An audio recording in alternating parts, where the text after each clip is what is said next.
दोस्तों नमस्कार, जय हिंद।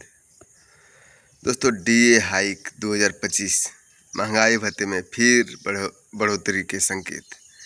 केंद्रीय कर्मचारियों की सैलरी में आएगा बड़ा उछाल। जी हाँ दोस्तों, डीए हाइक 2025 की बात कर रहे हैं, जो कि अभी अभी तुरंत न्यूज़ में आया है। केंद्रीय कर्मचारियों को सरकार महंगाई से राहत देने के लिए महंगाई भत्ते के साथ कई तरह के भत्तों में बढ़ोतरी का लाभ देती है। अब हाल ही में महंगाई भत्ते बढ़ोतरी को लेकर केंद्रीय कर्मचारियों के लिए अच्छी खबर सामने आ रही है, जिसके मुताबिक कर्मचारियों के जुलाई के महंगाई भत्ते में अच्छी खासी बढ़ोतरी होने के आसार है। इस खबर के माध्यम से जानते हैं कि केंद्रीय कर्मचारियों के जुलाई में कितना महंगाई भत्ता बढ़ सकता है।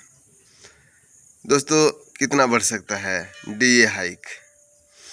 जुलाई का महीना शुरू होते ही कर्मचारियों के बीच महंगाई भत्ते को लेकर चर्चाएं तेजी हो गई है। दरअसल जानकारी के लिए बता दें कि महंगाई भत्ता ये ICPI इंडेक्स के आधार पर तय किया जाता है। पिछले कुछ महीने के ये ICPI इंडेक्स देखें तो आंकड़ों में बढ़ोतरी दर्ज की गई है। जैसा कि सभी जानते हैं कि प्रत्येक वर्ष फरवरी से अप्रैल और सितंबर से नवंबर के बीच महंगाई भत्ते में महंगाई के अनुसार बढ़ोतरी की जाती है। अब जुलाई में लागू होने वाले महंगाई भत्ते की घोषणा सितंबर से नवंबर के बीच होने की संभावना है। हालांकि महंगाई भत्ते को लेकर कर्मचारियों के बीच अलग अलग अनुमान लगाए जा रहे हैं। जानकारी के लिए बता दें कि AICPI इंडेक्स के आधार पर महंगाई भत्ते में बम्पर बढ़ोतरी होने की उम्मीद बढ़ गई है। जानकारी के लिए बता दें कि AICPI मुक्त तौर पर महंगाई भत्ते को निर्धारित करने वाला प्रमुख फैक्टर है। AICPI के आधार पर ही केंद्र और राज्य सरकार तय औद्योगिक कर्मचारियों का महंगाई भत्ता निर्धारित किया जाता है। यह एक तरह से ग्रुप है। यह सूचकांक प्रत्येक महीने को जारी किया जाता है और सभी महीने को जोड़कर महंगाई भत्ते को बढ़ोतरी की जाती है। AICPI IW इंडेक्स में से कितना बढ़ा? जानकारी के लिए बता दें कि अगर सूचकांक में बढ़ोतरी होती है तो इसका सीधा सा मतलब है कि महंगाई भत्ते में बम्पर बढ़ोतरी होने वाली है। वहीं अगर इसमें गिरावट होती है तो महंगाई भत्ते में कमी आ सकती है।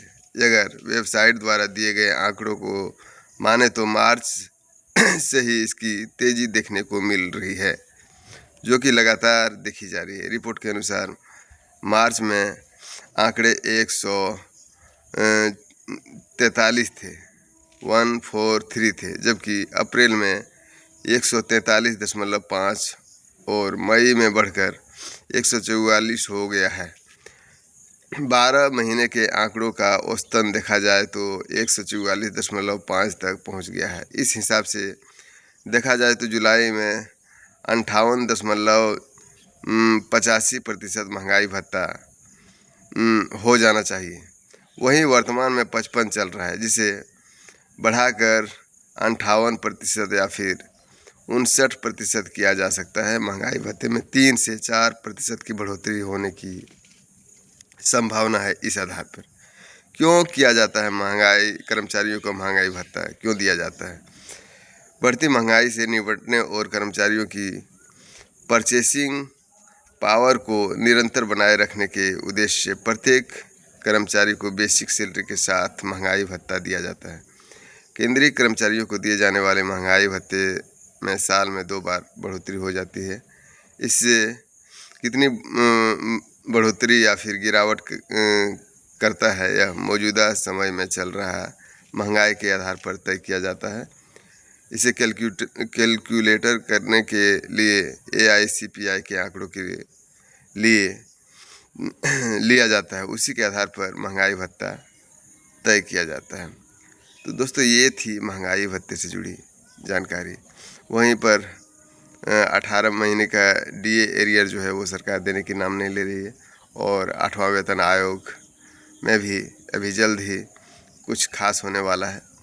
आप चैनल को सब्सक्राइब कर लीजिए। हम जैसे भी किसी तरह का नया अपडेट सामने में आएगा लेकर हाजिर रहूँगा।